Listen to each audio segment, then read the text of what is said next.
கடவுளுக்கு நன்றி, எங்கள் அம்மா அப்பாவுக்கு ரொம்ப நன்றி, அண்டு ப்ரெஸ் பீப்புள் எல்லோரும் வந்திருக்கீங்க, அவங்க எல்லாருக்கும் ரொம்ப நன்றி, and producers first of all ரொம்ப நன்றி வரேன் நான். And first and foremost thing என்னென்னா, இன்றைக்கி தாமதமானதுக்கு எல்லாத்துக்கும் ரொம்ப ரொம்ப மன்னிப்பு கேட்டுக்கிறேன். அதாவது நான் ஏதாவது ஒரு விஷயம் யதார்த்தமாக பண்ணணும்னு நினைப்போம், யதார்த்தமாக பண்ணிகிட்டு இருக்கும்போது டக்குன்னு அது அமைஞ்சிரும். ரொம்ப ஆசைப்பட்டு அந்த டைமுக்கு நம்ம கரெக்டாக இது பண்ணணும், இது வேணும் அப்படின்னு ரொம்ப பிடிவாதமாக தீர்க்கமாக இருந்து அதுக்கு அது பண்ணி தீரணும்னு நினைக்கும் போது அங்கே ஒரு ஏதாவது ஒரு பிரச்சனை ஒன்று வரும். காலைல அதே மாதிரி சாப்பிட்டது ஒத்துக்கலன்னு நினைக்கிறேன். ஸோ எனக்கு ஒரு மாதிரி ஸ்டமக் அப்செட் ஆயிடுச்சு. ஸோ அதனால் கொஞ்சம் டிலே ஆயிடுச்சு. எல்லாருக்கும் ரொம்ப ரொம்ப நான் சாரி கேட்டுக்கிறேன் ஃபர்ஸ்ட் ஆஃப் ஆல். இது வந்து ஒரு அமேசிங்கான ஒரு ஜேர்னி என்னோடய லைஃப்பில். நான் இந்த மொமெண்ட்டை வந்து நான் எப்படி பார்க்குறேன் அப்படின்னா, நான் ஸ்டார்ட் பண்ண மொமெண்ட்டை யோசிச்சு பார்க்குறேன். இந்த தருணத்தில் இப்போ இருக்கும்போது நான் எங்கேருந்து ஆரம்பித்தேன் அப்படிங்கிறத யோசிச்சு பார்க்குறேன்.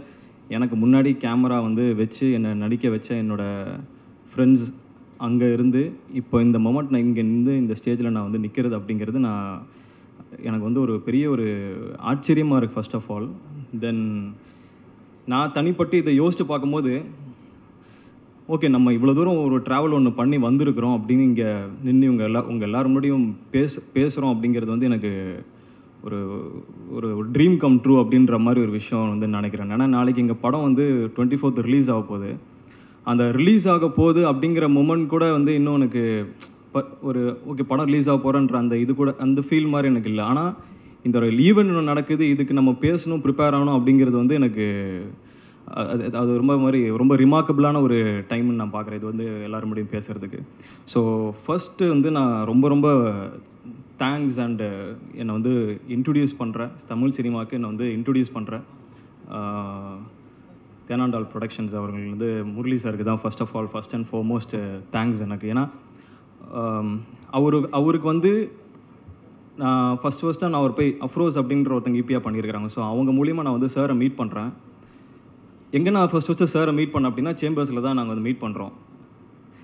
எனக்கு அன்றைக்கி எனக்கு தெரியல இவரோட தான் சேர்ந்து நம்ம ஃபர்ஸ்ட் படம் பண்ணுவோம் அப்படிங்கிறது தெரியல. ஆனால் ஒரு ஆப்பர்ச்சுனிட்டியாக தேடி போய் நான் சாரை நான் மீட் பண்ணி நிறைய பேசணும். சாருக்கு எனக்கு வந்து அப்போ என்ன யாருன்னு தெரியல. அதுக்கப்புறம் தான் என்னை பற்றி அவர் என்ன பண்ணாருன்னா பார்க்க ஆரம்பித்தாங்க, யூடியூப் வீடியோஸ்லாம் பார்க்க ஆரம்பிச்சு ஓகே அப்படின்னு இருந்தாங்க. அதுக்கப்புறம் ஒரு சின்னதாக ஒரு ஜேர்னி இருந்தது ஒரு வருஷம். அப்புறமா வந்து நான் கண்டினியூஸாக சார் நான் வந்து ஃபாலோ பண்ணிகிட்டு இருந்தேன். அப்போது பண்ணி சார் இது மாதிரி ஒரு லைன் ஒன்று இருக்குது சார், இது மாதிரி அவருங்க பார்க்கணும் சார் அப்படி சொல்லிட்டு இருந்தேன். கண்டினியூஸாக ஃபாலோ பண்ணு. எப்போ நான் பேசினாலும் அந்த ஒரு சின்ன ஒரு ஹெசிடேஷனும் இல்லாமல் எனக்கு ரிப்ளை பண்ணி அந்த டைம் அண்ட் டேட் வந்து கரெக்டாக சொல்லுவார். சொன்னும் போது நான் கரெக்டாக மீட் பண்ணுவோம். அதுக்கப்புறம் நடந்தது தான் மற்றது எல்லாமே. ஸோ ஃபஸ்ட்டு இந்த ஆரம்பிக்கும்னு பார்த்தா அருண்லேருந்து நான் வந்து ஸ்டார்ட் பண்ணோன்னா, நாங்கள் டேரக்டர் ஃபர்ஸ்ட் ஆஃப் ஆல் வந்து அவர் சொன்னார் ஒரு வருஷத்துக்கு முன்னாடி சினாப்சிஸ் அந்த டைமில் யூடியூப்பில் பண்ணும்போது எல்லாருமே என்ன அப்ரோச் பண்ணுறது எல்லாமே ஷார்ட் ஃபிலிம்ஸ்க்கு அதுக்கெல்லாம் அப்ரோச் பண்ணுவாங்க. ஸோ அதில் எது நம்ம வந்து பார்த்து நம்ம ப்ராப்பராக ஒரு ப்ராஜெக்ட் செலக்ட் பண்ணணும் அப்படின்னு சொல்லி நான் நினைப்பேன். அந்த டைமில் வந்து அந்த சினாப்சிஸை நான் வந்து படித்ததுக்கப்புறம் அந்த ஒரு பாயிண்ட்டுக்கு மேலே எனக்கு ரொம்ப கனெக்டடாக இருந்தது. ஏன்னா நம்ம எப்படி பெர்ஃபார்ம் பண்ணுவோம், எப்படி நம்ம யூடியூப்பில் பெர்ஃபார்ம் பண்ணுவோம் அப்படிங்கிறது வந்து ஒருத்தர் வந்து அப்படியே தத்ரூபமாக வந்து எழுதியிருக்கிறாரு. அதுக்கு ஏற்ற மாதிரி ஒரு விஷயம் பண்ணியிருக்கிறாருங்கும் போது ஓகே இவர் நல்லா நம்மளை பார்த்து ஸ்டடி பண்ணி வந்திருக்கிறார் அப்படிங்கிறது தெரிஞ்சது. அப்புறம் அவர் கூப்பிட்டு பேசுனதுக்கப்புறம் ரொம்ப ஒரு ஒரு டேரக்டர் அந்த அப்படின்லாம் இல்லை. நாங்கள் 2 பேரும் பேசும்போதே வந்து ஒரு ஜாலியாக ஒரு பயங்கர ஃப்ரெண்ட்ஸாக தான் பேசிப்போம். ஸோ அப்படி ஸ்டார்ட் ஆன ஜேர்னி தான். அங்கேருந்து நாங்கள் ஏதாவது ட்ராவல் பண்ணி ஒன்று பண்ணலான்னு நினச்சோம். அப்புறம் அந்த மூமெண்ட்லாம் கடந்து சார்ட் இந்த மாதிரி லைனை நான் போய் மீட் பண்ணி சொல்லணும்னு சொல்லி நானும் டேரக்டரும் போய்ட்டு லைன் சொன்னோம். சார் கண்டிப்பாக அந்த லைன் ஒத்துப்பாருன்னு நான் நினைக்கல. அந்த டைமில் வந்துட்டு ஹரி இது பண்ணலாம் அப்படின்னு சொல்லி சொன்னார். ஸோ அங்கேருந்து ஸ்டார்ட் ஆன ஜேர்னி தான். ஸோ அப்புறம் வந்துட்டு நிதின் சார் அவரும் வந்து எங்கள் கூட வந்து ட்ராவல் பண்ணிகிட்டு இருந்தார், அவரு கூட எங்கள் கூடயும் சார் கூடயும். ஸோ அவருக்கும் இந்த லைன் ரொம்ப பிடிச்சி. நிதின் சார் பற்றி சொல்லணும் அப்படின்னா என்ன பண்ணுவார்னா அவர்கிட்ட இனிமேல் அடுத்த டேரக்டர் வந்து யார் வராங்களோ அவங்க மாட்டினான்னு தான் நினைக்கிறேன் நான். அவர் வந்து என்ன பண்ணுவார்னா ஒரு சின்ன சின்ன விஷயங்கள் கூட இன்றைக்கி வந்துட்டு ஓகே இது பண்ண போகிறீங்கன்னா இது எவ்வளோ நேரத்தில் நடக்க போகுது, என்ன செய்ய போகிறீங்க, இதனால் என்ன இம்பேக்ட் இருக்கும் அப்படிங்கிறது பர்சன்டேஜ் போட்டுருவார். ஸோ இப்போ நீங்கள் காமெடி அப்படின்னா நீங்கள் இப்போ என்ன காமெடி சொல்லுவார், இந்த காமெடி ஓகே இந்த காமெடிக்கு எத்தனை பர்சன்டேஜ் அப்படின்னு அவர் சொல்லிடுவார். இல்லை இந்த காமெடி என்ன பொறுத்த வரைக்கும் 60% தான் ஒர்க் ஆகுது, இது நீங்கள் 80க்கு கன்வெர்ட் பண்ண அப்படிம்பார். ஸோ அந்த அந்த அவர் வந்துட்டு ஃபுல்லாக இன்ஃபர்மேஷன் டெக்னாலஜியில் படிச்சிருக்கிறப்போ ஃபுல்லாக அந்த அந்த பெர்சன்டேஜ் வைஸில் வந்துட்டு அவர் பேச ட்ரை பண்ணுவார். நமக்கு வந்து பகீர் என்னடா எப்படி இப்படி ஏற்றுறது அப்படிங்கிறது. அப்புறம் டேரக்டர் நான் சொல்லுவேன் இது மாதிரி நிறையா இன்னும் தேவைப்படுதுன்னு கேட்குறாங்கன்னு சொல்லி மறுபடியும் நிறைய ரீஒர்க்லாம் பண்ணி தான் இந்த ப்ராஜெக்ட் நம்ம பண்ணோம். ஸோ அங்கேருந்து மறுபடியும் இந்த மிஸ் ஹவுஸ் கீப்பிங் வந்து நம்ம ஸ்டார்ட் பண்ணி ஒரு ஷூட்டிங்லாம் ஃபர்ஸ்ட் டே நாங்கள் அங்கே போகும்போது எனக்கு எப்படி இருந்ததுன்னா ஒரு ஒரு ப்ராஜெக்ட் நம்ம செட் பண்ணோம். ஒரு ஃபர்ஸ்ட் ஒரு 1.5 months வந்து ப்ரீ ப்ரொடக்ஷன் பண்ணி முடிச்சிட்டோம் ஓகேன்னு சொன்னதுக்கப்புறம். தென் ப்ரொடக்ஷனாக வந்து ஸ்டார்ட் பண்ணும்போது எனக்கு அந்த முதல் நாள் மொமெண்ட்டே வந்து ஷூட்டிங் போகிறது எனக்கு ஒரு ஒரு ரொம்ப ரொம்ப ஒரு ஒரு புதிய அனுபவமாக இருந்தது. தென் சார்ட்டு அந்த ஆசீர்வாதம் வாங்கிட்டு வந்து நான் ஃபஸ்ட் ஷாட்டே நான் நடித்தேன். ஸோ இப்போ வரையும் அதை மறக்க முடியாது. ஸோ அங்கேருந்து இந்த வரையும் நான் முடிஞ்சிருக்கேன். எனக்கு இந்த மொமெண்ட்டில் இங்கே பார்க்கும்போது நான் இங்கே காரில் இப்படி வந்துட்டு இருந்தேன். எனக்கு இந்த என்னடா இது மாதிரி லேட் ஆகிடுச்சு கடன் வந்துட்டு இருந்தேன். வந்து நின்னா ப்ரெஸ் பீப்புள் நீங்கள் வந்து இவங்க எல்லாருமே கேமரா வச்சு பக்குன்னு இப்படி நின்ட்டாங்க. இன்னொன்று எனக்கு பகீர்னாச்சு. எனக்கு இது மாதிரி எக்ஸ்பீரியன்ஸ் பார்த்ததில்லை. பார்த்துட்டு அவ்வளோ ஃபோட்டோ எடுக்க ஆரம்பிச்சாங்களே. எனக்கு வந்து அந்த டைமில் புரியல என்ன நடக்குது இப்போ இங்கே. சரி ஓகே ஃபோட்டோ எடுக்கிறாங்க, இப்போ நம்ம உள்ள இந்த ஈவெண்ட்னால இந்த மாதிரி நடக்குது அப்படிங்கிற ஒரு மொமெண்ட் தான் இருந்தது. ஸோ இந்த படத்தை பற்றி அடுத்து நான் சொல்லணும் அப்படின்னா தென் லாஸ்லியா அவங்க சொல்லலாம். ஸோ லாஸ்லியா வந்து எப்படின்னா உள்ளே வரும்போதே வந்து அவங்க ஃபர்ஸ்ட் எங்களுக்கு வந்து ஒரு எங்களுக்கு நம்ம பிக் பாஸில் பார்த்துருக்குறோம், அவங்க யூடியூப்பில் பார்த்துருக்குறாங்க. ஆனால் வந்து எப்படி நம்ம நடிப்போம் அப்படிங்கிறது வந்து எங்களுக்கு தெரியல. ஸோ ஒரு 3 நாள் ரிஹர்ஸ் பண்ணோம். ஸோ அப்போ தான் வந்து ஃபர்ஸ்ட் டேலாம் அவங்க பார்க்கும்போது ரொம்ப அமைதியாக கம்போஸ்டாக காமாக அப்படி இருந்தாங்க. எதுவுமே பேச மாட்டாங்க, ரொம்ப ரிசர்வ்டாக இருந்தாங்க. சரி எப்படி இவங்க பெர்ஃபார்மன்ஸ் புல் பண்ணுவாங்க. ஏன்னா படம் ஃபுல்லாகவே 2 பேரும் சேர்ந்து ட்ராவல் பண்ணுற மாதிரி ஒரு சீன்ஸ் இருக்குது. பயங்கர எனர்ஜியாக வந்து நடிக்கணும் அப்படின்ற மாதிரி இருந்தது. நானும் டேரக்டர் அப்படி குஷியாக வந்து எதாவது பண்ணலாம் அப்படின்னு சொல்லிட்டு எனர்ஜியாக இருக்கிறோம். அவங்க வெறும் கம்போஸ்டாக இருக்கிறாங்க. சரி என்னடா பண்ணுவாங்களா அப்படின்ற மாதிரி யோசிச்சுட்டு இருக்கும்போது செகண்ட் டேயில் இருந்து அதுக்கப்புறம் வந்துட்டான்டா பத்ரகாளி அப்படின்ற ஒரு ரேஞ்சுக்கு அவங்க கொடுத்த ஒரு பெர்ஃபார்மன்ஸு அமேசிங்காக இருந்தது. சான்ஸே இல்லை. அந்த செகண்ட் டே தேர்ட் டேலேருந்து அவங்க ஒரு ஃபார்ம் அவங்க கிளியர் பண்ணிட்டாங்க. தென் எங்களுக்கு அந்த ஈகோ சிஸ்டமே ஒரு மாதிரி செட் ஆயிடுச்சு. ஸோ ஃபர்ஸ்ட் டே ஷூட்டிங் போனதுலேருந்து பேங்க் தான். ஸோ அங்கேருந்து எங்களோட ஃப்ரெண்ட்ஷிப் வந்து ரொம்ப நல்லா லைக் அந்த அந்த அந்த படத்தோட சேர்ந்து ட்ராவல் பண்ண அந்த ஃப்ரெண்ட்ஷிப்பும் சேர்ந்து அவங்கள பர்சனலாகவும் தெரிஞ்சுக்கிறதுலேருந்து வந்து ரொம்ப புதிய அனுபவமாக இருந்தது. So thanks Losliya and Arun சாருக்கு. தென் வந்து ஷாரா அண்ணன் வந்து எப்படி பார்த்தோன்னா அவர் வந்து யூடியூப்பில் தான் பெரிய கலக்கிட்டு இருந்தார் ஃபஸ்ட்டு. அதுக்கப்புறம் ஒரு சர்டன் ஸ்டேஜ் வந்து அந்த படத்தை வந்து நிறைய படங்கள்லாம் பண்ணி எல்லாருக்கிட்டேயும் வந்து ஒரு நல்ல ஒரு நேம் வந்து வாங்கி இருக்கிறார் பொசிஷனில். ஸோ அண்ணன் வந்து உள்ளுக்கு ஃபர்ஸ்ட் ஆஃப் ஆல் அந்த இதில் நாங்கள் சின்னதாக அவங்க ஆஃபீஸில் ஒரு பூஜை போடும் அண்ணனை பார்க்கும்போது ரொம்ப சந்தோஷமாக இருந்தால். அப்போ அண்ணன் போய் பேசி அண்ணன் ரொம்ப சந்தோஷம் எனக்கு ப்ராஜெக்ட்லேயும் வந்ததுக்கு அப்படின்னு சொல்லி சொன்னேன். அண்ணனும் ரொம்ப சந்தோஷம்பா அப்படின்னு சொல்லி தான் அந்த ப்ராஜெக்ட் ஸ்டார்ட் பண்ணோம். எனக்கும் அண்ணனுக்கு உங்களுக்கு அனுபவம் வந்து எப்படின்னா ஜாலியாக ஏதாவது பேசிக்கிட்டே இருப்போம். ஏதாவது ஒன்று நம்ம செட்டை தாண்டி நாங்கள் வந்து அந்த அந்த அந்த பேப்பர் எடுத்து நாங்கள் வந்து ஸ்கிரிப்ட் எடுத்து படிக்கிறது வந்து அந்த மொமெண்ட்டுக்கு போய் படிக்கிறது. ஏன்னா எங்களுக்கு பொறுத்த வரைக்கும் இதுதான் அண்ணன் கூட காம்பினேஷன் வந்து ரொம்ப நம்ம படித்து போய் பெர்ஃபார்ம் பண்ணுறது கிடையாது. ஸோ இயல்பாக வந்து 2 பேரும் பேசி ஃப்ரெண்ட்ஸுக்குள்ளே எப்படி பேசிப்போம் அப்படிங்கிற பெர்ஃபார்மன்ஸ் தான். ஸோ அந்த பெர்ஃபார்மன்ஸ் வரும்போது அண்ணன் வந்து ஒரு விஷயம் போடுவாங்க, அதுக்கப்புறம் நான் ஏதோ ஒன்று பண்ணுவேன். ஸோ 2 பேரும் வந்து ஒரு மாதிரி ஆத்மார்த்தமாக ஒரு அவுட்வேர்டாக நடித்த ரோல் தான் வந்துட்டு அண்ணனோட ரோலும் என்னோட ரோலும். ஸோ எங்களுக்குள்ள காம்பினேஷன் சூப்பராக இருக்கும். தென் இளவரசு சார் தான் வந்து எங்களுக்கு எல்லாருக்குமே ஒரு அந்த செட்டில் ஒரு காட் ஃபாதர் மாதிரி. ஸோ ஃபர்ஸ்ட் டே இளவரசு சார் வந்து நான் செட்டில் நான் வந்து பார்க்கும்போது அதுக்கு முன்னாடி நான் ஒரு 10 days ஷூட் பண்ணிட்டோம். இளவரசு சார் ஜாயின் பண்ணும்போது அவர் சார் இது வந்து நான் அங்கே இளவரசர் எப்படி சொல்லணுன்னா அவர் யாருன்னு தெரில பக்கத்து கேரவனில் தான் இருந்தார். பயங்கரமாக திட்டிக்கிட்டே இருந்தார். இப்போ எல்லாத்தையும் சொல்லியிருந்தேன் நான். செம்மையாக திட்டினார். ஃபஸ்ட் டே போதும் ஒரு 7 o'clock ஸ்டார்ட் ஆகுது ஷூட்டு. 7 மணிக்கு காலையில் பயங்கரமாக யாரையும் திட்டிக்கிட்டே இருந்தார். ஐயோ என்னடா இவர் வந்துட்டு காலையில் இப்படி யாரையும் திட்டிகிட்டு இருக்கிறார், நம்ம இனிமேல் தான் அவரை பார்க்க போகிறோம், எப்படி அந்த அனுபவம் இருக்க போகுதுன்னு தெரியலையே அப்படின்னு சொல்லி வெயிட் பண்ணிட்டு இருந்தேன். ஆனால் ஒன்ஸ் அவர் வந்து எந்த மூடில் அவர் பர்சனல் ப்ராப்ளம் நினைக்கிறேன் அதை முடிச்சுட்டு அந்த கேரவன் விட்டு வெளியில் வந்து செட்டுக்குள்ளே வரும்போது என்டையராக அவர் வந்து எல்லா மைண்ட் செட்டையும் ஒரு இடத்துல வச்சுட்டு க்ளீனாக வந்து அந்த அவரோட அப்ரோச் பண்ண விதம், அந்த ஆக்டர்ஸை டேரக்டர்ஸை சினிமாட்டோகிராஃபர்ஸை அப்ரோச் பண்ண விதம் வந்து அமேசிங்காக இருந்தது. டக்குன்னு வந்து கை கொடுத்துட்டு எல்லாருக்கிட்டையும் ஒரு மாதிரி உடனே ஜெல் ஆகிட்டார். என் கூட வந்து ஜெல் ஆகும்போது அவர் எப்படி ஜெல் ஆகினார்னா, தம்பி நீ தான் hero, very good, all the best, நல்லா பண்ணுங்கள், நம்ம எப்பயும் கொஞ்சம் ஒதுங்கே இருப்போம் அப்படின்னு சொல்லி தான் ஸ்டார்ட் பண்ணார் அந்த ஜேர்னியை.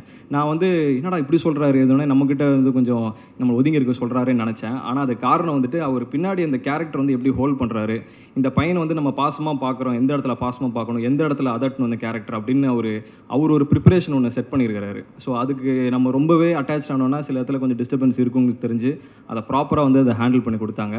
தென் எங்கள் ஃபேமிலி வந்து சொல்லணும் அப்படின்னா அங்கே ஹவுஸ் கீப்பிங் ஃபேமிலி வந்து மீன் ஒரு மாதிரி மோர் தென் ஒரு அதாவது ரியல் லைஃப்பில் அப்பா அம்மா நாங்களே எப்படி அண்ணன் தங்கச்சியில் இருப்போமோ அதே மாதிரி தான் நாங்கள் செட்டிலையுமே இருப்போம், பேசிப்போம்.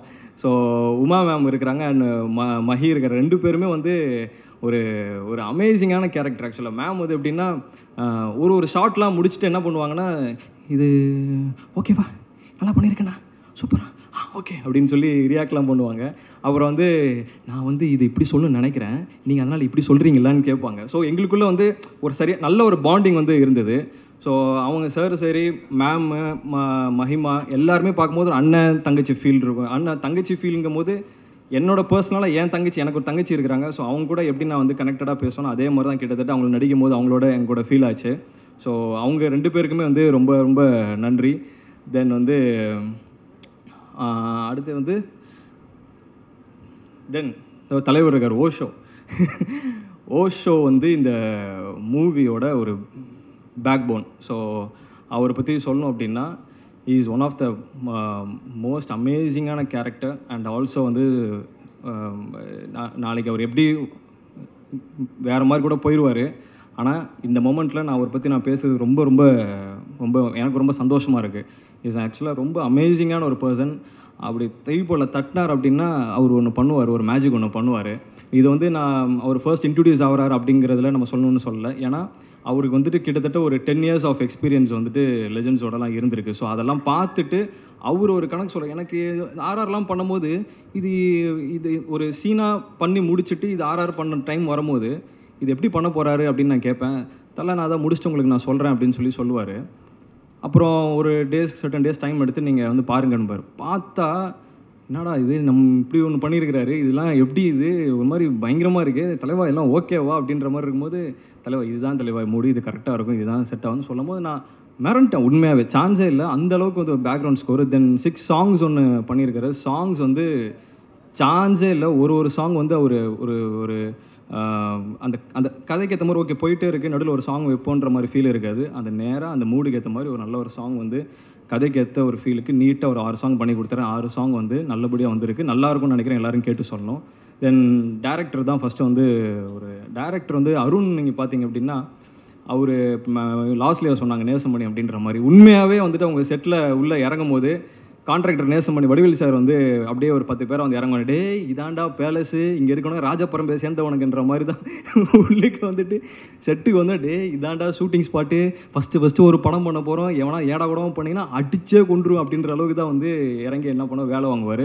ஸோ அவங்க டீம் பார்த்திங்கன்னா ஒரு டேரக்டர், அசிஸ்டன்ட் டேரக்டர் அப்படிலாம் இருக்காது. நீட்டாக அவங்கவுங்க ஒரு வேலையை பார்த்துட்டே இருப்பாங்க, ஃப்ரெண்ட்லியாக இருப்பாங்க.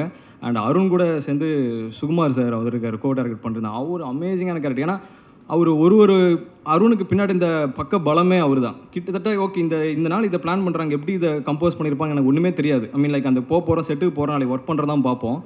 ஆனால் ஒரு இடமும் வந்து ப்ராப்பராக வடிவமைச்சு இந்த டைம் இதை எடுக்க போகிறோம், இதுக்கடுத்து இங்கேருந்து அடுத்த சீன் இந்த இடத்துக்கு போகிறோம், ஷிஃப்ட் இருக்கும், இங்கே முடிச்சுட்டு இங்கே வரப்போகிறோம் அப்படிங்கிறது சுகுமார் வந்து ரொம்ப அமேசிங்காக ஒர்க் பண்ணி கொடுத்தாரு. ஸோ அருணுக்கும் சுகுமார் சார் அவருக்கும் ரொம்ப ரொம்ப பெரிய நன்றி.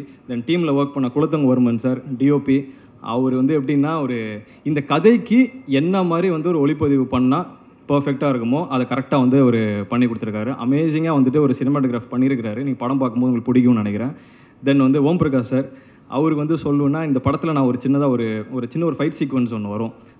அந்த ஃபைட் சீக்வன்ஸ் வந்து நான் வந்து டேரக்டர்கிட்ட கேட்கும்போது இது ஓகேவா இந்த ஃபைட் சீக்வன்ஸ் அப்படின்ற மாதிரி நான் கேட்டேன். நான் இல்லை பிரதர் இந்த இடத்துல ஒரு ஃபைட் சீக்வன்ஸ் வேணும், ஏன்னா அது கதைக்காக தேவைப்படுதுன்ற மாதிரி தான் கேட்டார். ஏன்னா திடீர்னு ஃபஸ்ட்டு படம் ஃபைட் சீக்வன்ஸு நம்ம எப்படி பண்ணுவோம் அப்படின்ற மாதிரி எதிர்பார்க்க போகும்போது ஓம் பிரகாஷ் சார் வந்து அதை என்ன பண்ணிட்டார் அப்படின்னா, இந்த கேரக்டர் இவனுங்கெல்லாம் வந்து எப்படி சண்டை போடுவானுங்க இயல்பாக, அதை அப்படியே எடுப்போம்னு சொல்லி நீட்டாக வந்து எங்களுக்கு வந்துட்டு ஒரு மாதிரி க்ரூம் பண்ணி அந்த ஃபைட் சீக்வன்ஸ்லாம் எடுத்தார். ஓகே தம்பி உனக்கு என்ன மாதிரி வரும் இப்படி வருதா, ஓகே எனக்கு ஒரு சில இதெல்லாம் வந்து ஒரு, ஏன்னா எனக்கு ஃபர்ஸ்ட் ஆஃப் ஆல் ஃபிசிக் இருந்தாலும் நான் வந்து அந்த அப்ரோச் பண்ணி எப்படி அவங்கள டேக்கிள் பண்ணுறதுலாம் வந்து கொஞ்சம் சின்ன சின்ன நேக்கெலாம் இருக்கும். அதை கற்றுக்கிறதுக்கு கொஞ்சம் டைம் ஆச்சு. பட் அதெல்லாம் வந்து ரொம்ப அழகாக இது இந்த மாதிரி பண்ணுங்க, நான் அதை கட் பண்ணி இப்படி எடுத்துக்கிறேன்னு சொல்லி அழகாக வந்து ஓம் பிரகாஷ் சார் பண்ணி கொடுத்தாரு. தென் மோகன் சார் அவங்க இன்னொரு அசோசியேட் டைரக்டர், அவரும் வந்து டைமுக்கு எந்தெந்த ஷாட் வந்து போகணும். இப்போ ஏதாவது ஒரு 5 நிமிஷம் லேட் ஆகுதுன்னா டைம் ஆகுதுன்னு எல்லாரையும் ரஷ் பண்ணி சொல்லிகிட்டே இருப்பார்.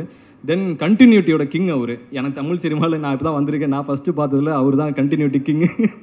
ஸோ ஒரு கண்டினியூட்டி நீங்கள் வந்து கையை ஹரி இப்படி வச்சுருந்தீங்க அந்த ஷாட்டில் அப்படின்னாங்க. சார் அது பரவாயில்ல சார், காமெடி தானே சார், லைட்டாக அப்படி பண்ணிக்கலாமா சார், இல்லை அது அப்படியே வச்சுக்கோங்களேன் அப்படி கண்டினியூ பண்ணுவார். ஸோ கண்டினியூட்டி பார்த்தா அவர் பயங்கரமாக சொல்லலாம். சார் தாமு சார் பண்ணியிருக்காரு ஆர்ட் டைரக்டர். ஸோ அவரும் அமேசிங்காக வந்து பண்ணி கொடுத்துருக்குறாங்க. ஸோ எல்லோரும் சொல்லி நினைக்கிறேன் யாரை விட்டுருந்தா. அண்டு இன்ஃப்ளூயன்சர்ஸ் சார்லாம் இருக்கிறேன், ஸ்ரீராம் சார் இருக்கார். ஸோ நன்றி சார் எங்கள் படத்துக்கு நீங்கள் இது பண்ணி கொடுத்தது. விக்னேஷ் இருக்கார், விக்னேஷ் கிச்சன். ஸோ அவர் நல்ல வீடியோஸ்லாம் பண்ணிட்டு இன்ஃப்ளூயன்ஸ். ஸோ அவர் நல்ல ஒரு பியூட்டிஃபுல்லாக ரோல் பண்ணியிருக்கிறாரு. தென் அடுத்து ரயான் வந்து அப்பா இந்த பொண்ணுங்களுக்கு ஃபேன்ஸ் அப்படிங்கிறது வந்து நான் இந்த பிக் பாஸ் உள்ளுக்கு போன்ட்டு வெளியே வந்ததுக்கப்புறம் தான் தெரிஞ்சுக்கிட்டேன். நான் தெரியுது ஃபேன்ஸு பார்த்தா பொண்ணுங்க ஃபேன்ஸு சரி, அங்கே இருக்கிற பிக் பாஸை பார்த்துட்டு இருக்கவங்க எல்லா ஃபேன்ஸும் ரயானுக்கு ஒரு அமேசிங்கான ஃபேன் பேஸ் வந்துட்டு ஒன்று கிரியேட் ஆகிருக்கு. அவர் வந்து இந்த படத்தில் அவர் பார்க்கணும்னு நினச்சி வரவங்க வந்து ரொம்ப அவர் பார்த்து அப்ரிஷியேட் பண்ணுவான்னு நினைக்கிறேன். இதுக்கப்புறம் அவரும் வந்து ஒரு நல்ல ஒரு இடத்துக்கு போகிறதுக்கு என்னோடய வாழ்த்துக்களும் கூட. Thank you brother. Then last but not the least then வந்து P Vasu sir. So P Vasu sir அப்படின்னு சொல்கிறார் வரப்போகிறாரு. எனக்கு ஃபஸ்ட்டு சத்தியமாக எனக்கு தெரியாதுங்க. எனக்கு காலையில் நான் அங்கேருந்து கிளம்பி நான் ஒரு பிரச்சனையிலேருந்து வந்துட்டு இருக்கும்போது தான் பி வாசு சார் சொன்னால் அடிச்சு பிடிச்சி நானும் வேகமாக வந்துட்டுருக்கேன். வந்ததுக்கப்புறம் தான் சார் எனக்கு ஒன்று சொன்னார், ஒரு சூப்பராக டைம் வந்து ரொம்ப முக்கியம் அப்படின்னு சொல்லியிருந்தார். சார் அது கண்டிப்பாக உங்களுக்கு நான் எடுத்துக்கிறேன் சார். அது என்னோடய சுச்சுவேஷன் பட் வந்து அது எனக்கு வந்து அது ஒரு பெரிய லெஜண்ட் இருந்து ஃபஸ்ட்டு லேர்னிங்கு மறுபடியும் அது. ஸோ அதுக்கு வந்துட்டு சார் வந்திருக்கிறது எனக்கு ரொம்ப செரிஷிங்கான மூமெண்ட் தான். அவர் இன்னும் நிறைய படங்கள் பார்த்து நான் ரொம்ப சந்திரமுகி சார்லாம் ஒரு பிக்கஸ்ட் ஃபேன். ஸோ வந்து சார் வந்தது எனக்கு ரொம்ப ரொம்ப ரொம்ப சந்தோஷமாக இருக்குது. Thank you so much sir. Then அவ்வளோதான் நினைக்கிறேன். ஸோ பிஆர்ஓ இருக்கிறாங்க, சதீஷ் சார் இருக்கிறாரு. தென் அஞ்சனா மேம் என்னை ஹோஸ்ட் பண்ணி கொடுத்து ரொம்ப பியூட்டிஃபுல்லாக பண்ணியிருக்கீங்க, ரொம்ப தேங்க்யூ. ஸோ எல்லாருக்கும் வந்து தேங்க்ஸ் சொல்லிக்கிறேன். மறுபடியும் எதாவது மிஸ் பண்ணியிருந்தேன்னா மன்னிச்சுங்க. So thank you so much all. Jan 24 அன்றைக்கி தேட்டர் வந்து மூவி பார்த்துட்டு உங்களோட அனுபவங்கள் எப்படி இருந்துச்சு, உங்களோட ரிவ்யூஸ் எப்படி இருக்குன்னு சொல்லுங்கள். Thank you so much.